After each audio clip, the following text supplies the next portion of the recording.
Hey everyone, it's Lindsay and welcome to the Dose of Bliss show. Today I am so excited. I have fairy gown mother, fashion designer, and host of Netflix's Say I Do, Nguyen. Hi, Lindsay. Hi. Thank you for having me. Thank you for being here. Before we started filming, all my followers know I talk all about manifestation, and you being on my show is one of my manifestations. I watched your show on Netflix, and your story was so inspiring. I was like, how am I going to meet this guy? I need to have him on my show. And here you are.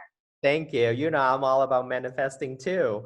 I didn't manifest to be on Netflix. It just happened. That's how manifesting works, though. It happens, but you have like this passion and this fire in your heart. So it was like when I'm sure, how did that feel when it happened? Did you feel like I'm validated? Like I knew something was going to happen in my future and now it's here? No, it's beyond my expectation. It's so overwhelming. I didn't think, as a designer, it's not an easy industry to be in. It's very highly competitive, and especially as a minority person like me, who trying to stay true to who I am and keep my brand with my name, Nguyen, it's very difficult.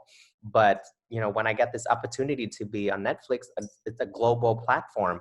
It's definitely life-changing experience, and I must have done something right in the past lifetime to receive this. And it's all about receiving so much goodness. That's right now I'm all about manifesting how to give back, how to do things to give back to, because there's only so much good that you can receive that you have to give back, and I'm so grateful, and life is wonderful. I, I'm till today, every time I turn on Netflix and see my face on there, I'm pinching myself. Said you like to give back. I mean, to be able to manifest not only, taking your career to the next level and being on TV where everyone can see it, but what you're doing on TV is you're actually making other people's dreams come true. What does that feel like? I mean, it's, to be honest with you, Lindsay, and that's what I do every day. I am actually in my atelier right now, and I see brides. I mean, pre-COVID, I see brides almost every day. They come in with their story, their engagement stories, their what they want, what they have dreamt for, like, since they were 6 years old. They come in with their mother, they come in with like their whole entourage.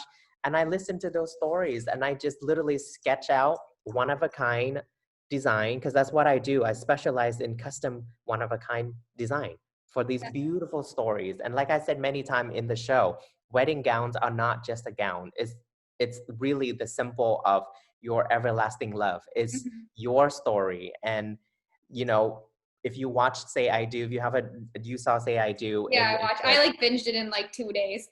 yeah, the first episode was really like, you make that gown to represent that person, the person who's wearing it, and how much it's meant for her.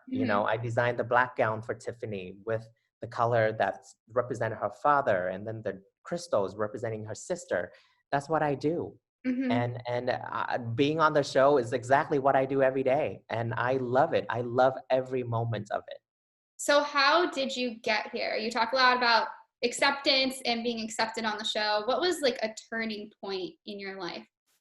I believe it's about 3 years ago. I decided to do a collection, and I wanted to put it out there to the mainstream. I found a really good publicist who believed in me and believe in my name, and didn't ask me to change my name, because prior to that, so many publicists was like, you need to have an American first name. You can't just be so Vietnamese.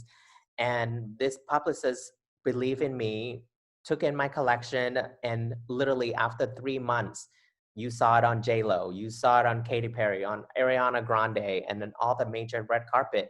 And that's how it happened. Like, people go beyond to look at the label. They're looking at the design, they're looking at the craftsmanship, they're looking at things that I put my heart and soul into it. And and from there, people know about me. And I think the casting people saw my name, and they refer me to Scout, and Scout loved me, and they heard my stories about my relationship and my culture and my traditions, and everything is on the show. How does it feel to have people tell you change your name? You don't even know. It's just like it's so it's I don't know. I'm not saying like the fashion industry, they keep on telling you to be true to who you are, to stay true to who you are, be authentic, but then they always when it comes to me and they're like, being true to who you are is so Vietnamese, it's not elevating, and so it's really hurt me. It's actually made me want to fight even harder, and it makes me that pain is not going to it didn't break me. It made me stronger. And I said, when I got my US citizenship, when I turned, I came to the US when I was 13 from Vietnam. And when I turned 18, I get my US citizenship. And they asked me right there and then, do you want to change your name? And I said, no, my name is Tai Nguyen, and it's very easy to say, very easy to pronounce. Thai is like Thai food. Nguyen is like, the most popular last name out there. It's like a Smith in Yeah. America. And so I decided to just keep my name, and I'm so proud that I kept my name, and now people just know that is a true Vietnamese name, and I stay true to who I am. It's not, those people, they want me to change, but I'm not going to change, because I still strongly believe being true and being authentic to who you are is the best way to go. It is true. And by keeping your name and by being you is what got you on the show. That's what makes Yes. you stand out, because you weren't the same, Yes. And I'm now authentically the first Vietnamese host on Netflix. That's amazing to say that. See? And that's why we can't let people change us or dim our light that's shining, no matter what people No, no. And it's so true. So many people say no to you, but that one person say yes to you will just open say. all the doors. And it feels so So much better, because imagine if you're somebody where someone told you to change and you changed, and maybe you become successful like they said, but how do you feel on the inside? You don't feel like you're you. You're successful for something that someone else wanted you to be. And so is that really exactly. success? Exactly. So before the show launched on Netflix, my friends and my two co-star Jeremiah and Gabe, and I was like, we were just chatting, and I was like, oh my God, I'm so nervous. We're about to be on Netflix. The whole world's gonna see us. And they're like, why are you so nervous? Like, are you're being true to who you are? I'm like, yeah, I'm not nervous about that. I'm excited about that, but I'm just nervous. Mm-hmm. All of a sudden, like the world, no, millions of people watching you. It's scary. Like attracts like. You have the really nice people around you. So you talk about on the show how your family, being very Vietnamese, isn't as accepting of your relationship and getting married. How do you overcome that, and how does that feel, and how do you be the positive person you are today? It's truly time is the true factor here. I think with my parents, they are very traditional. They are educated, but they were not exposed to the LGBTQ like how it is right now in the mainstream. Mhm. They don't, because of their English um, capability, they don't really watch a lot of English programs, so they just mainly in they're watching Vietnamese programs. So to be honest with you, they haven't seen my show on Netflix yet because I want to watch with them. They are actually in Washington State, and due to COVID, so we can't see each other yet. But so I want to watch with them so I can explain to them in Vietnamese how it is, because I don't want to have any understood or missed in translation when they see the show. It is about time, and I think they need that time. And I think with Netflix, it's this huge global platform. Is a way for my parents individually, but also for all the Vietnamese parents out there to see that we respect them. I respect them, and we want them to celebrate with us. We are just as normal as other people, Mhm. but I have to give them time. I owe it to them. I And have to how give did you learn to be so patient like that when you were younger? How did you deal with that in a positive way? Because it's so hard, feeling like you want to connect with someone and they just don't have they're not being mean, but they don't have that ability to be where you need them to be. And it's really hard. What did you do? Yeah. It's also deep down in my culture that we don't want to disrespect and disappointed my parents. So I wanted to wait. I wanted, because I don't want, because I'm the only child. I know how hard it is for them, especially for my dad, to not having a son to carry the name of the family. So I just didn't want to disappoint them. So I waited and waited and waited for the right time. And to me, being successful and being able to take care of them as they get older was one thing that I need to do that. I need to be able to do that when I come out to them. So if, God forbid that they don't accept me and they are disown me or something, because some people go to that extreme, then I can be able to just accept I want them to accept my help, because as they get older, I want to take care of them. So I don't want to disappoint them and not being able to take care of them. So that's why I waited. And trust me, waiting is not a bad thing. Time is very valuable and is always the right thing. And that's the one lesson I learned in my life and my career until now. It's step by step. You got to take your time. You can't rush into it, because everything happened. You, as much as you have your goals and your plans, I really believe something up there is planning for you. But how did you get to that thought process? Like, were there nights you were ever like really just sad and scared? And, you don't just wake up, or do you, and have this confidence, like, I'm going to approach my parents this way. And if they react this way, I'm going to show them I'm going to support them. I'm going to ease them into it. Where do you even learn to do that? Well, for a very long time, I was avoiding my parents. I was always away. I was never with them. When I was younger, I was with my, like I said in the show, I was with my grandma, I was with my aunt. I Mhm. wasn't living with my parents until like 3 years before we go to America. And then I lived with my parents from 13 until 18. But at that time, they were so busy trying to catch up and trying to create a life in the US. So I was basically on my own for a very long time too. And right after 18, I left Washington and then go to college in California and just be on my own. So literally my whole life, I came out to them 4 years ago, 3 years ago. Mhm. So literally 36 years, I was avoiding my parents. I didn't have to say things, or of course I was sad. And of course I lived with these secrets. And I feel like I lied to my parents for every single day. I feel like I lied to them for 36 years. And the minute I came out to them, and they on their plane on the way back to Seattle, and I sent them the very, very short text. I said, I'm so happy. I know you might be disappointed and not happy right now, but I'm just so happy that I don't have to lie to you anymore. Mhm. That's what I sent them. And what did they say? No, and that, they love me. I know they love me. And at the end of the day, they just want me to be with someone, to have like a life companion that we can take care of each other as we get older. That's all they care. They just care about my safety, my happiness. But at that time, they will worry about the family relatives, the Mhm. grandma, how they are going to react to that. Mhm. But all of that is working out because I gave them time to work it Mhm. out. I gave them time to process it.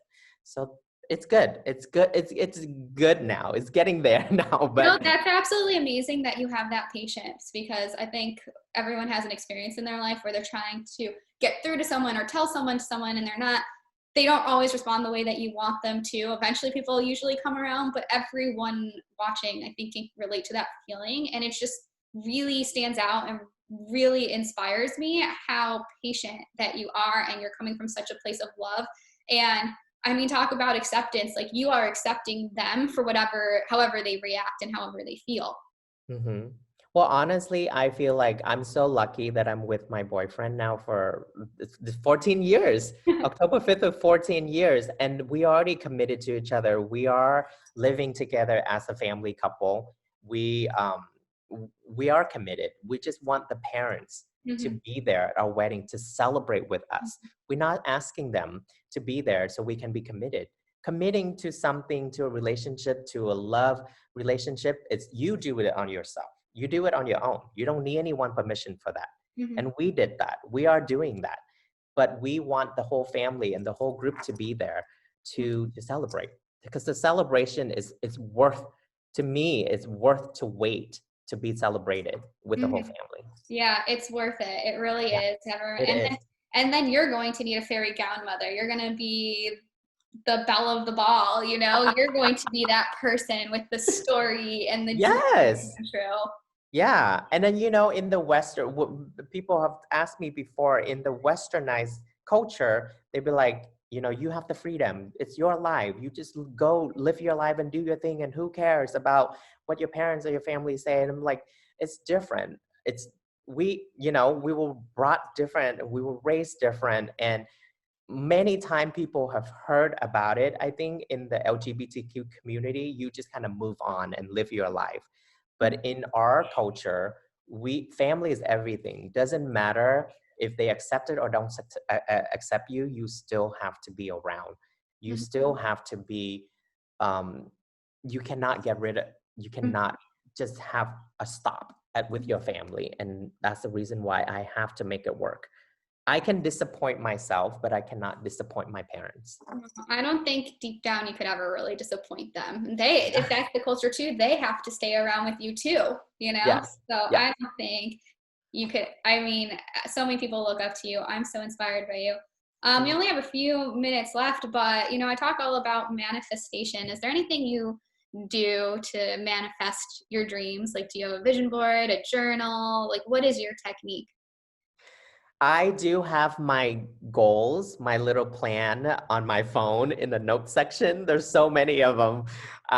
But I just kind of like live my day by day, because I feel like I'm so lucky that I get to wake up and do something that I love, truly, truly love every day. I've never complained about going to work. I love what I do, and I think that's really important. You need to love what you do. And all of a sudden, you go in because you love what you do. You love going to your office. You love driving and go. Literally, the drive from my house to my office, full of ideas, because you're just so happy and you're just looking forward to go to work. You're looking forward to meet people. Ideas just kind of flow to you, and opportunities just kind of flow to you.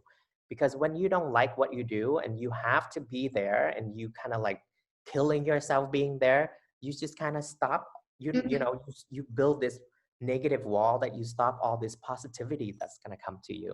So to me, I'm manifesting being happy every Mhm. day, That's happy with. really That's Yeah. the secret. I mean, everyone I have on my show, at the end of the day, they say manifesting is just loving yourself. And it sounds Hmm. so simple, but it's really a frequency. It Like is. I felt your frequency watching the show and specifically was like, I need to meet him. He's got a story. Like I felt what you were putting out there watching. Like I truly Right. felt anything happy you felt, anything sad you felt, I could feel that within myself. And I'm like, this person is an amazing person. I feel it radiating. And that's why I was like, oh, I want him to be on my show. And then we Thank got you. connected and it shows that's what you are. And that's why Uh-huh. you have what you have. And that's also an act of manifesting. Like, Mhm. you want to be happy and you attract happy people, and then happy things come. And then this opportunity of us meeting each other, too bad it's Zoom, but if One we day see in each other in person. person, we're probably like all over each other. Yeah, we would be like the same person. And that's the secret of why you are designing these dresses, why you have a Netflix show, why you have a happy relationship, why you work with celebrities is because you're happy and you're doing what Yes. you love. Yes. So, what is your biggest advice to somebody watching? My big advice would be, try to stay true to who you are. Really, really important. Doesn't matter what people say to you. Your time will come. People told me that before. I didn't believe it. I believe it now. Your time will come. Just work hard at it. The only thing is that a lot of time people give up. Hmm. That is failure right there. You Hmm. don't give up. Keep going. Your time will come. Do whatever that makes you happy, and also be realistic. Do not be in la la land, because nothing is fantasy and nothing is free. You got to work. It pays off in many different ways when you don't realize it. Hmm. Because to me, I may not be the rich person with a huge bank account, but I have an amazing boyfriend who takes really good care of me. I have healthy parents. I'm healthy. Health, it's also happiness, health, and be true to who you are. Before we let you go, is there anything else you wanted to say or let people know where they can find you? Well, they can find me on my website or on social media at Nguyen Atelier or my website, nguyenatelier.com. I'm very excited. Well, thank you so much for being here. If you guys haven't watched Say I Do on Netflix, you should check it out so you can see who this guy is. And please go follow him on social media. You will feel the energy as I know you do right now. Thank you so much for coming, and we'll see you all next time. Thank you, Lindsay. Thank you, everybody, for watching.